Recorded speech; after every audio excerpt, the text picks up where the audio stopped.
this guy. The wooden handle was very loose. So hammered on here, tightened it up. So I get the rest of it clean. I'm not gonna take the wood out. I'm gonna leave it in. Some people take it out, but do like a mild restoration, basic cleanup. See how it turns out. So I did end up messing around with this one. Put it in Evapo-Rust. Clean that up really nicely.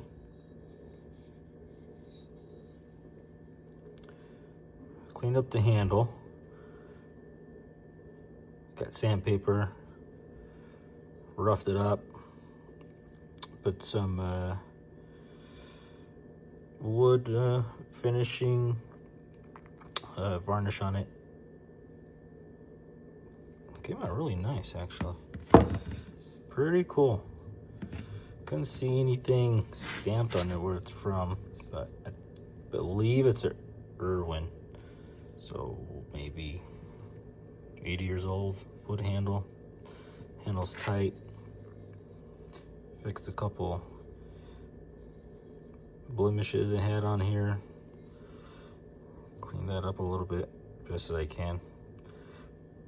Don't do much work with wood, so, but it's like 10-inch. Pretty cool. I like it.